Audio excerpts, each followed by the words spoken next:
Muito boa noite, caros telespectadores da Record News.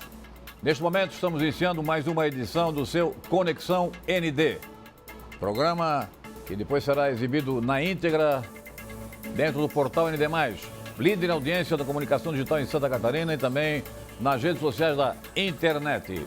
Hoje, presença honrosa e atualizada no contexto crítico mundial, presença do engenheiro Henrique Quaresma, que durante 23 anos teve uma destacada atuação em comércio exterior como diretor de Relações Comerciais, Industriais e Institucionais da Federação das Indústrias de Santa Catarina. É uma das maiores autoridades em relação a comércio exterior, porque participou de inúmeras missões, início de negociações com países asiáticos, com países árabes e com países do leste europeu. Portanto, está bem atualizado. Ele é também o fundador e o presidente, o CEO da Brasil Business Partners, conselheiro da Associação de Comércio Exterior do Brasil e também da Câmara Brasileira de Comércio Exterior do Brasil, da Confederação Nacional do Comércio. Graduado em Engenharia, tem MBA em Administração Global e diversas especializações no Brasil e no exterior. Autor também de vários livros e, principalmente, durante muitos anos, décadas, foi participante e coordenador de missões da Fiesc, que resultaram em importantes empreendimentos e negociações de vários países com o estado de Santa Catarina. Doutor Henrique Quaresma, prazer e alegria, honrosa presença sua aqui no nosso Conexão ND. Muito boa noite. Boa noite, muito obrigado pelo convite, Moacir. Doutor Henrique Quaresma, exatamente por essa sua larga experiência, a primeira pergunta é inevitável. As consequências dessa invasão dramática, totalitária da Rússia na Ucrânia. As consequências para Santa Catarina, principalmente. Certo. As consequências são de vários níveis, né? A gente poderia até, digamos, de forma didática, assim, colocar em quatro esferas, né? A primeira seria comercial, a segunda energética, a terceira agronômica e a quarta que eu poderia colocar também como logística, né? Que estaria muito ligado à comercial, né? Então, a primeira, com a relação comercial, o aspecto todo da dificuldade de executar as operações comerciais, né? Porque com o nível de sanções que estão sendo impostas à Rússia, nós teremos dificuldades em fazer as operações comerciais, né? Principalmente a transação dos pagamentos, por causa do SWIFT, né? Como tem se falado tanto, né? Então, essa suspensão do sistema internacional de pagamentos dificultará muito toda essa parte comercial, né? Aí temos também, do ponto de vista energético... Sim, explica essa questão, vamos bem concretamente. Um grande frigorífico catarinense, ou brasileiro catarinense, que já tem negociação de exportação de aves, carne de aves para esses países lá do leste europeu, da Europa, em geral. Esse pagamento sofre algum problema a partir de hoje? Se é para a Rússia, ele terá dificuldade de receber esse pagamento. Sério? Então, terá que se achar uma forma alternativa, né? Terá que ser triangulado, ou por criptomoeda, ou por algum outro tipo de operação financeira para receber esse pagamento. Segundo, logística. Bem, a parte de logística, que está ligado muito à parte comercial, é justamente o embargo das operações naquela região do Mar Negro, né? Então, com esse embargo, né, e agora outros portos também estarão tendo dificuldades, né, de operação para a Rússia.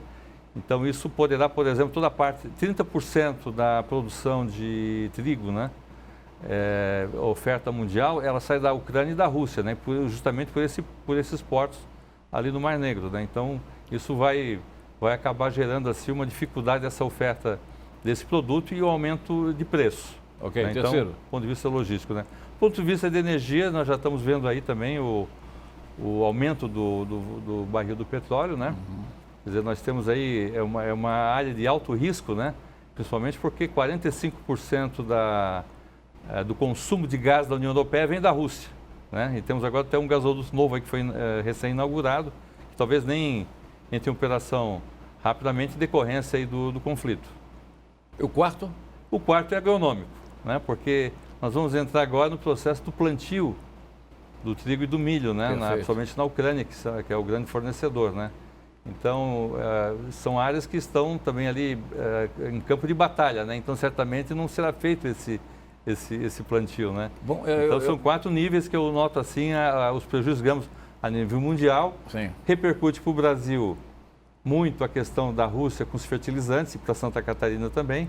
que essa talvez seja o ponto mais crítico, digamos assim, porque o agronegócio nosso precisa desse fertilizante. Quer dizer, Santa Catarina pode perder duplamente, tanto na importação dos fertilizantes, se houver aumento de preço, ou se tiver restrição na remessa, na exportação para Santa Catarina? Bem, o que acontece? Santa Catarina tem um impacto, digamos, indireto, em decorrência dos problemas do mundo, que o mundo inteiro vai ter. Do Brasil vai ter a questão dos fertilizantes. E especificamente Santa Catarina, nós teremos a questão da exportação da carne de frango, né, que a Rússia compra a nossa carne de frango, e também a importação de fertilizantes. Agora tem um detalhe, tá? A Rússia não é o único exportador de fertilizantes, né? Tem outros países que exportam também. Então, há necessidade de uma reorganização desse processo de importação para garantir a oferta para o Brasil. E esses fertilizantes estarão disponíveis, então, de outros mercados para importação pelo Brasil? Por exemplo, a ureia, né, que nós importamos da Rússia, tem Oman, que é um fornecedor, que fornece muito mais do que até a Rússia aqui para Santa Catarina. Temos o Irã, enfim, temos diversos países que fornecem a ureia, né? Com relação ao cloreto de potássio, que é o K, digamos, do NPK, né? A Rússia é um dos principais fornecedores, aí vai haver um pouco mais de dificuldade. Doutor Quaresma, o senhor que é engenheiro, por que o Brasil não tem ainda produção dessas essências para fertilizantes? Nós temos aí uma questão que eu acho que são dois pontos. Primeiro que não tem tanta, digamos, não tem uma oferta desse produto como minério, né? Num volume tão grande. E outro motivo também é que não tem investimentos em indústrias de fertilizantes, de forma assim, a atender a demanda brasileira. Quer dizer, é algo que é uma lacuna que tem no desenvolvimento do Brasil. O Estado brasileiro, o governo brasileiro não deveria estar mais presente nesse tipo de produto? Acho que não só o governo, mas a área privada também, né? Porque é uma oportunidade de negócio muito grande a produção de fertilizantes. É claro que tem muitas empresas já, mas não é o suficiente para atender toda a demanda da agricultura brasileira, porque o nosso solo, infelizmente, não é um solo rico nesses nutrientes. Doutor Quaresma, para minha surpresa, nesse final de semana eu publiquei na minha coluna e também no blog do Portal e demais a notícia de que a Olsen Eletromédica aqui da Palhoça estava com 160 equipamentos já comprados, tudo para serem enviados para a Rússia. E houve interrupção nesse fornecimento exatamente em função da invasão da Ucrânia, porque o transportador, o armador, entendeu que não havia segurança jurídica ou segurança até das embarcações para fazer esse transporte. Isso pode atingir outros setores, então? Não tenho dúvida, todos os setores, né? E até porque o seguro para essas operações vai ficar muito elevado. Então, algumas operações serão até inviáveis, porque os armadores não querem, têm dificuldade de acessar aquela região, né? E agora, mais ainda com as sanções. Então, quer dizer, esse isolamento que terá da Rússia não vai prejudicar só a Rússia, mas vai prejudicar o mundo inteiro e a oferta de produtos e aumento de preço no mundo inteiro. Pelas informações que eu tenho, quais são as sanções mais graves que podem atingir a economia de Santa Catarina, especialmente o agronegócio? Olha, a questão que a gente está falando da área comercial, né, essas sanções do SWIFT, né, essa que ela atinge, digamos, de forma direta todas as operações comerciais. Né? Ela atinge porque você não vai conseguir fazer essas operações com a Rússia, né? E há uma dependência muito grande, né, da Rússia em algumas operações, né? Não é só comércio, digamos, bilateral, né? Sim. Tem produtos que são produzidos lá e reexportados e vice-versa. A propósito, fala-se muito ultimamente em SWIFT, uma sigla que será conhecida dos especialistas na área financeira. Como é que funciona esse sistema SWIFT? Pelo que eu levantei aí, são 11 mil instituições financeiras no mundo e envolvendo mais de 200 países. Quer dizer, a hora que o SWIFT realmente bloqueia, é um estrago federal, né? A integração, né? Como a gente tem, por exemplo, o roaming do nosso celular, quando a gente vai para outro país, né? Manda um SMS, ele chega. Sim. Né? É a mesma coisa do SWIFT, né? A gente manda um dinheiro, ele chega no país por uma integração toda que é feita, tanto a nível, digamos, de pessoas físicas como jurídicas também. Então, né? As empresas, no caso, né? Então, com esse rompimento, com esse isolamento, né, que o isolamento não será só ali, será um isolamento logístico, isolamento financeiro, né, nós teremos esses impactos todos aqui e talvez aí o que mais nos atinja seria a exportação direcionada e a questão dos fertilizantes. Doutor Quaresma, a informação que tem, que circula aí é que são milhões e milhões de operações por hora desse sistema do SWIFT. Elas não param, né? São 24 horas. São 24 horas, né? Quer dizer que nesse momento... Você paga, na hora que paga, você libera o produto, libera a carta de crédito, libera a operação. Então, isso não ocorrerá mais. Haverá um isolamento da Rússia nessa área comercial. Segundo informação que a gente tem tido aí, é que isso já era até meio que esperado por parte lá da Rússia e já tem métodos, digamos, que vão substituir, né, talvez por criptomoeda, alguns métodos mais tecnológicos aí que tem se falado, mas não temos ainda uma confirmação disso. Foi apenas aí uma informação que surgiu aí do ar aí. Por sua comparação em relação às redes sociais, quer dizer, ao invés do WhatsApp, eles vão usar um Telegram, mais ou menos assim. Tem um sistema diferenciado. Agora me explica o seguinte, isso significa que muitas empresas de Santa Catarina que exportam para a Rússia, neste momento devem estar preocupadas com o recebimento desse pagamento do material que já foi, as carnes que já foram exportadas para lá, por exemplo. Agora, a nossa relação com a Rússia, ela reduziu um pouco com relação ao passado, né? No início dos anos 2000 se exportava muita carne suína para a Rússia, né? E hoje já não se exporta mais, hoje é mais a carne de frango. Então houve digamos, não vou dizer um colhimento, mas uma desaceleração do crescimento do comércio de Santa Catarina com a Rússia. Qual a explicação que o senhor tem para isso? Hoje é só carne de ave, pelo que eu sei. São carne de aves, mas nós temos aí gelatinas, né? Temos madeira, temos aí até equipamentos, temos vários produtos. Uma questão de mercado, né? Oferta de mercado, redirecionamento de mercado. Com a Ucrânia também houve uma redução também ano passado.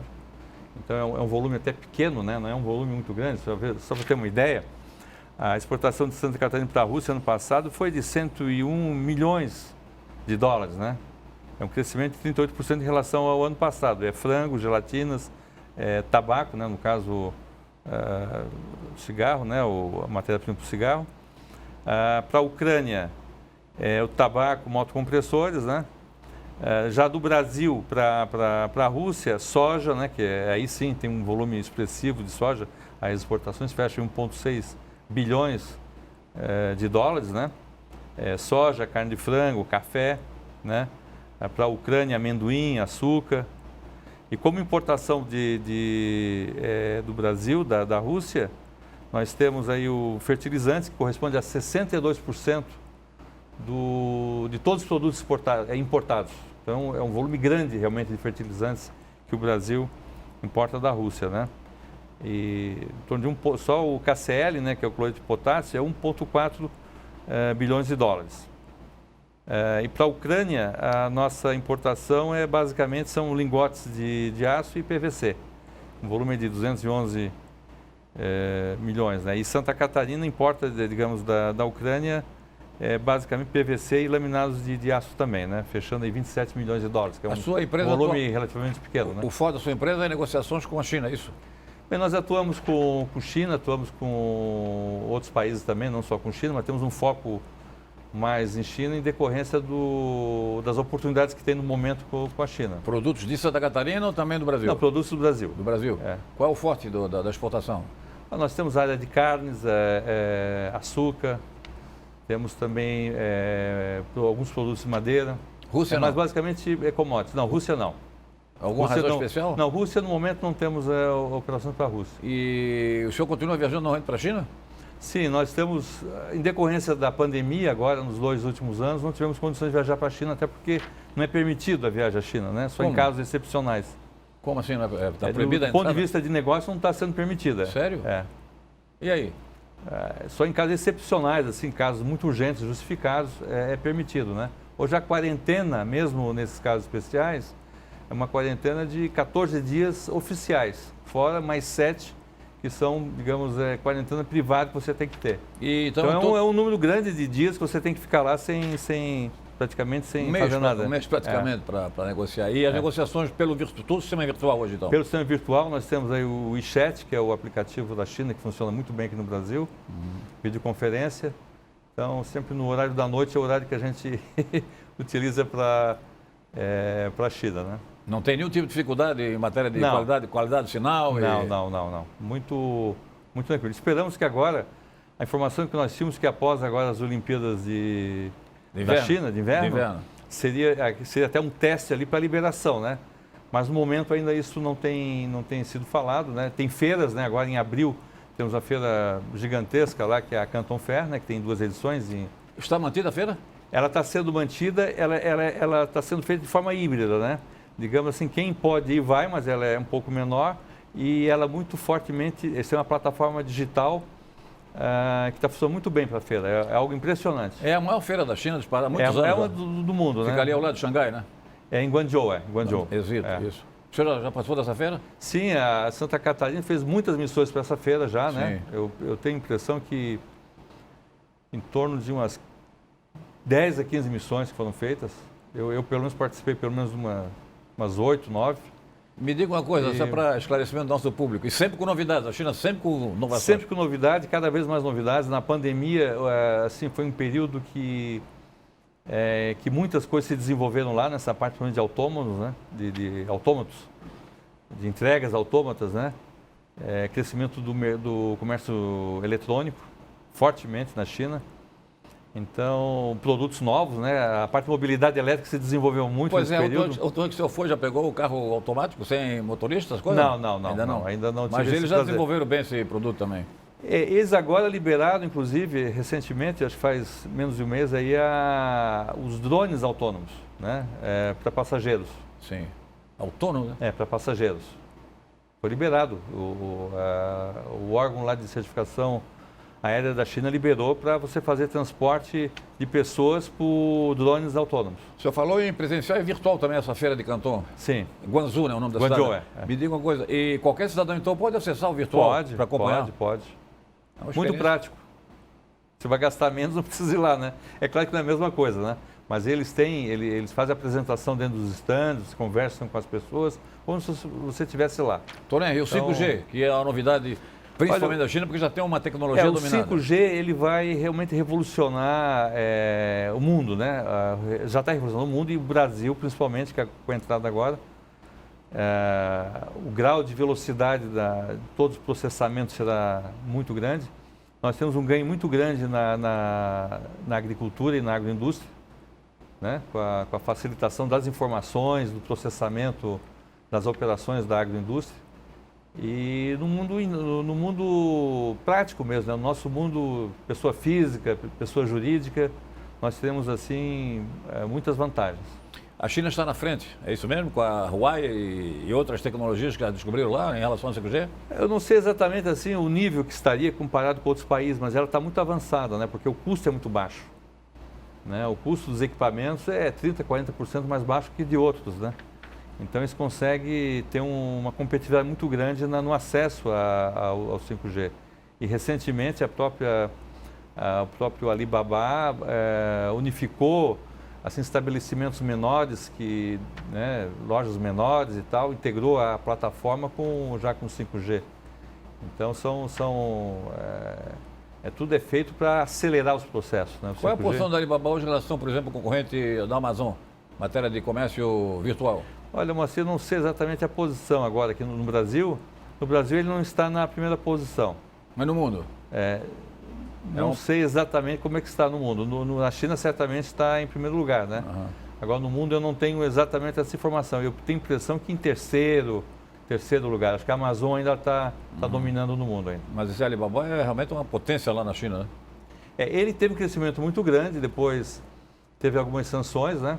Deu uma reduzida e agora está voltando a crescer. As ações estão voltando a ter mais novos investidores.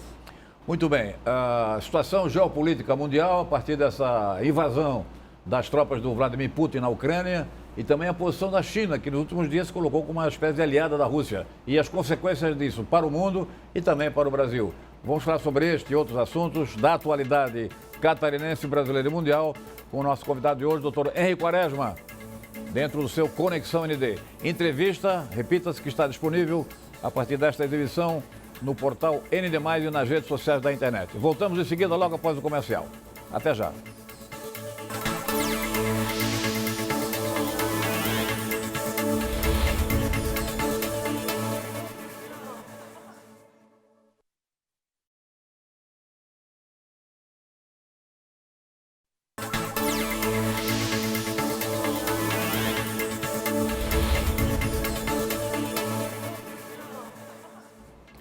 Estamos apresentando o seu Conexão ND pela Record News.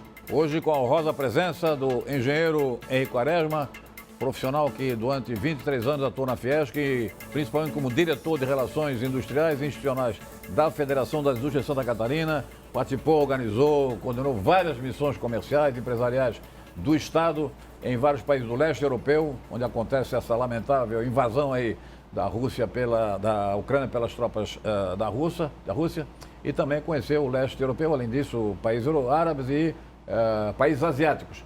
E a sua empresa tem relações muito fortes há 8 anos com empresas chinesas, com o governo chinês. Doutor Henry, o que pode acontecer em relação aí comércio Brasil e China a partir dessa invasão da Ucrânia, na sua avaliação? Ou não acontece nada? Olha, acho que em princípio não acontece nada, né? Quer dizer, mantém o processo normal, né? Não tem uma implicação, assim, digamos, direta. Apesar que a China, ela tem a Rússia tem a maior relação comercial dela com a China, né? Uhum.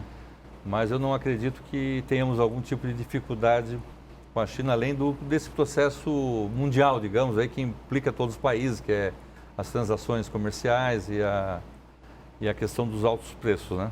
Pela sua especialização e conhecimento em relação a relações comerciais, a pergunta é a seguinte: as sanções comerciais, que foi o grande forte, né, do mundo ocidental, para conter o avanço de Vladimir Putin exatamente ali na Ucrânia e outros países da antiga União Soviética, terão sucesso essas sanções, na sua opinião, ou não serão suficientes? Olha, aí é difícil fazer uma previsão, né, se elas serão suficientes ou não. Elas vão incomodar muito, né? Mas elas vão incomodar a Rússia e vão incomodar o mundo inteiro. Sim. Né? Então, esse que é o problema, né? Que quem está colocando as sanções não vai ter também, digamos aí, dificuldades também nas operações, né? De alguma forma, né? Mas é claro, o principal foco afeta a Rússia, mas terá essa implicação no mundo inteiro, né?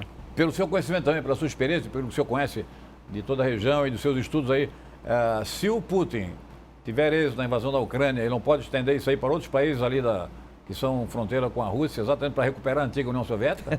Pois é, está todo mundo preocupado com isso, né? Sim. Preocupado com isso, mas historicamente parece que a questão da Ucrânia é específica, né?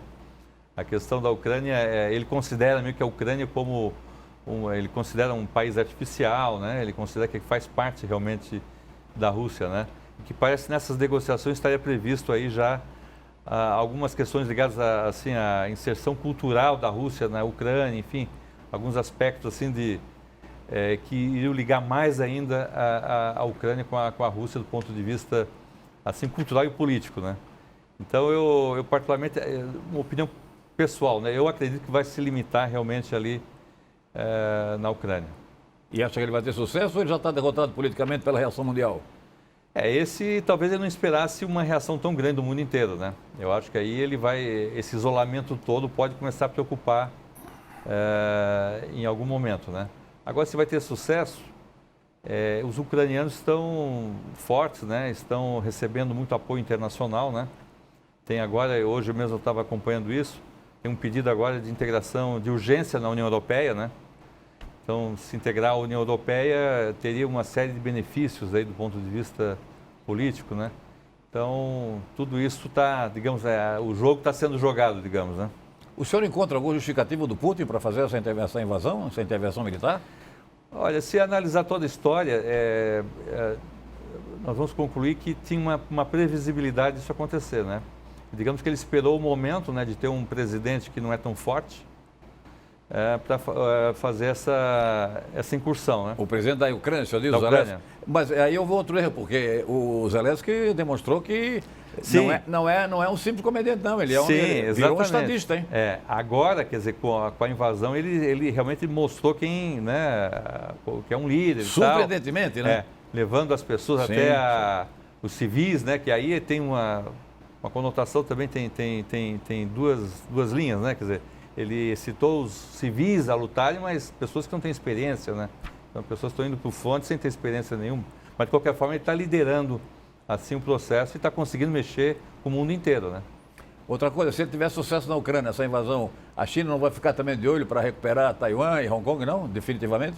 Não, acho que são coisas separadas, né? Eu acho que apesar de ser uma conclusão meio óbvia, assim, né?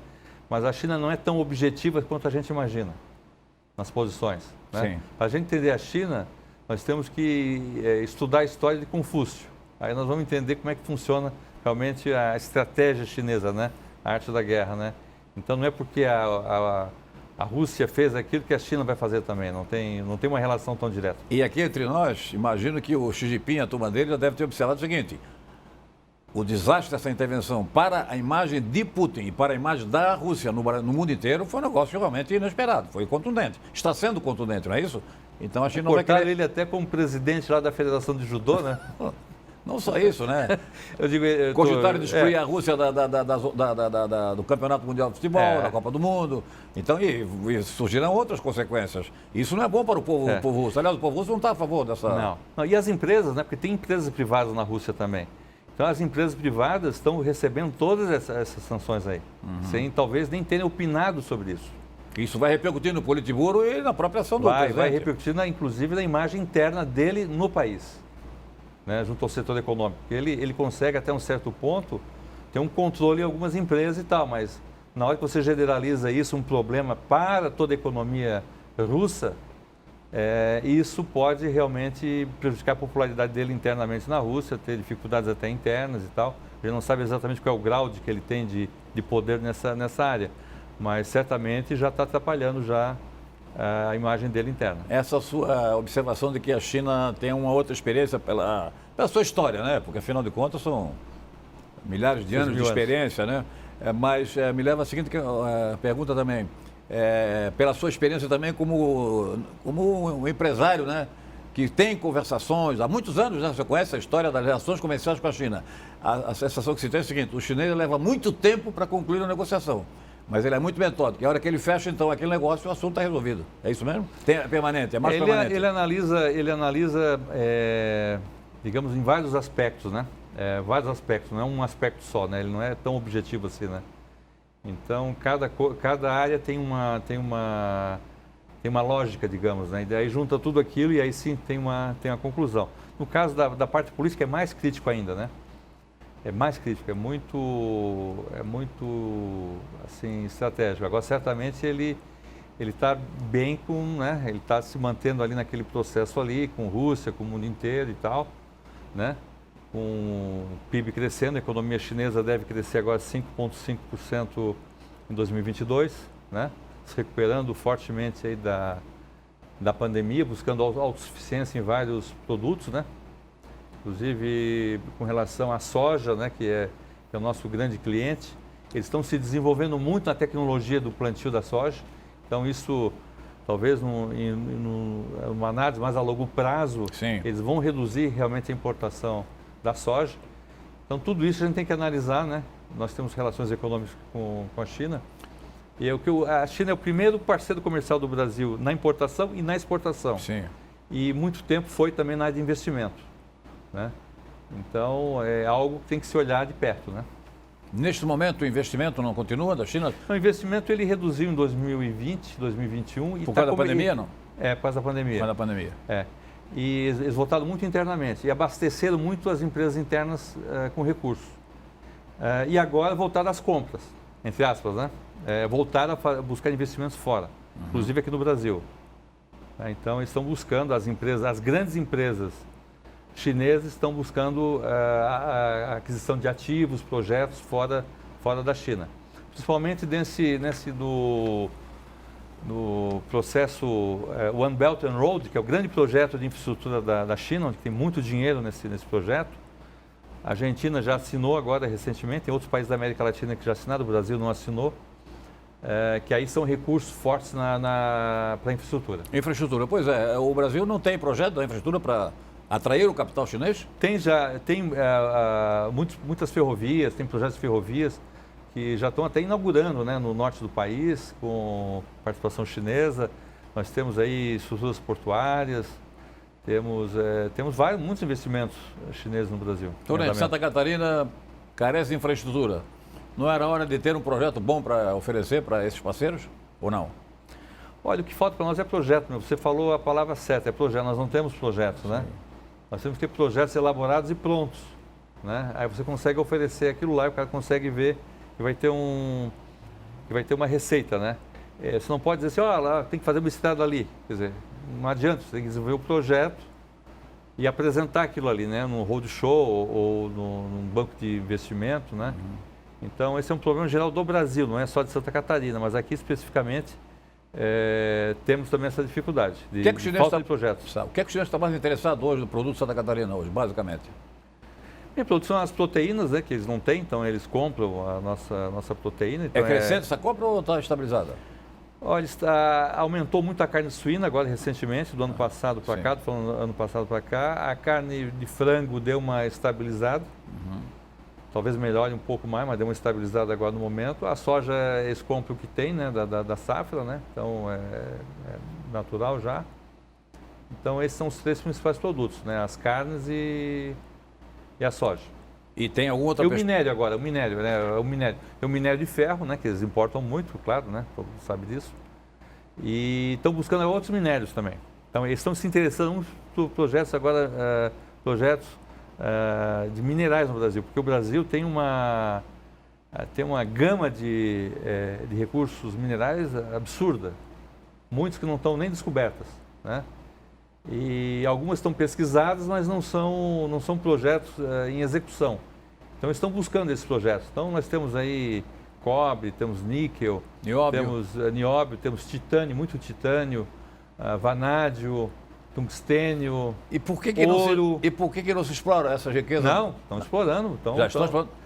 Tem muito. Os internacionais, empresas internacionais que atuam nesse setor estão buscando projetos no Brasil. Se o senhor fosse governador do Estado, o que o senhor faria com prioridade aqui em Santa Catarina hoje? Dentro da necessidade do Estado, as mais urgentes? Bem, o Estado é o seguinte, o Estado tem um processo de desenvolvimento muito forte em decorrência de tudo que foi construído no passado, né? Sim. E nesse governo e também governos passados, na soma de tudo isso, cria-se uma potência de desenvolvimento, mas falta ainda muita infraestrutura. Quer dizer, nós temos uma escassez muito grande de infraestrutura, principalmente na parte de transportes, né? E por dizer também de energia, mas principalmente de transportes. Então, nós temos portos até muito competitivos, mas nós temos dificuldade na integração do porto com a produção, com a geração do produto, né? Então, hoje, basicamente, são rodovias que fazem isso e rodovias que são abarrotadas, né?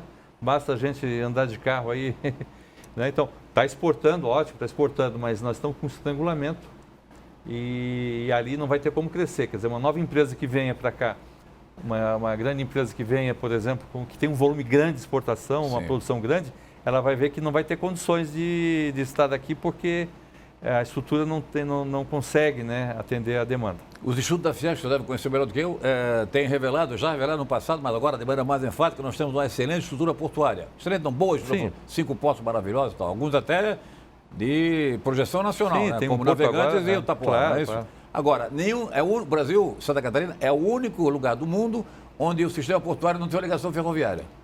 É isso mesmo? E aí? Tem outros lugares também que não tem, né? Mas assim, se você está pensando em competitividade, você tem que ter a ferrovia, né? Doutor Quaresma, estamos no final do nosso programa. Eu queria que o senhor falasse um pouquinho sobre o senhor publicou, já está na segunda edição, se eu não me engano, um livro a respeito das relações com a China. Terceira edição. Terceira edição, maravilha. Está circulando bem então no Brasil todo, imagino? Sobretudo sim. Área... O segundo esgotou, foi o fator China e o novo normal, né? Sim. E aí nós fizemos o segundo em decorrência até da pandemia, da recuperação da China, das relações com a China, com a pandemia. Então, é um livro já que contempla essa... A politização do vírus e o fato do vírus ter vindo lá da China prejudicou alguma coisa em relação comercial ou não? Não, esse ponto aí, ele tem uma questão que se coloca isso daí, né, muito fortemente até um certo momento, mas agora meio que está superado esse ponto. De vez em quando alguém levanta ainda isso, né? Mas na verdade, mesmo que veio de lá, né? Mas, como diz outro, e contaminou o mundo inteiro, né? O mundo inteiro conseguiu resolver isso, né? Quer dizer, entre aspas, né? Não está totalmente resolvido, mas conseguiu passar essa etapa aí. Então, tem que ir para frente, coisas novas, né? E aqui no Estado, né? Você perguntou aqui no Estado, o que poderia ser feito aqui no Estado. Aqui no Estado precisa também, talvez, um alinhamento, né? Em algumas áreas, né? Talvez, assim, se a gente tivesse, assim, um conselho de desenvolvimento, um fórum de desenvolvimento que envolvesse áreas de governo, áreas privadas, não só o governo executivo, mas outros poderes também, para unificar o discurso e ter um caminho, realmente um projeto assim, econômico de desenvolvimento para Santa Catarina seria muito, digamos, adequado assim, para o futuro do nosso Estado. E muitos projetos para evitar a exagerada judicialização de muitas iniciativas. Claro, né? por isso que você tem que envolver todo mundo para colocar a importância que é crescer sem problema. Principais teses do seu livro, para encerrar. Do Como? livro. As principais teses que o senhor lança no seu livro aí, já na terceira edição. Bem, ali foi a recuperação desse último livro, né? O avanço da China agora com relação ao mundo, né? E com o Brasil. E esse pós-pandemia, o que pode esperar como os novos negócios para o mundo, não só para a China, mas como novos negócios que foram criados, né, agora nesse ambiente virtual e coisas novas que vieram, né, como a escalada de produtos de alguns setores, enfim. Então, tudo isso a gente contempla também nessa edição. O 5G vai também agilizar o home office e soluções via virtual. Sem dúvida. Né? O home office agora já está institucionalizado Sim, já no mundo, né? Então, 3 dias, 2 dias de home office, 3 dias de físico, né? Isso é uma coisa que já está meio que padrão no mundo, né? E aí, tendo o 5G, sem dúvida nenhuma, você vai ter mais produtividade. Doutor Henrique Quaresma, muito obrigado pela sua honrosa presença aqui no nosso Conexão ND. Qualquer novidade em relação às relações com a China, estamos à sua disposição aqui para noticiar através dos veículos do Grupo ND aqui em Santa Catarina. Um grande abraço. Muito obrigado e boa noite a todos aí. Prazer. Obrigado a você que nos acompanhou. Essa entrevista estará disponível na íntegra no portal ND+, que é a líder de audiência em comunicação digital em Santa Catarina e também nas redes sociais da internet. Obrigado mais uma vez pelo prestígio da audiência. Um grande abraço, muita saúde a todos e até a próxima segunda-feira.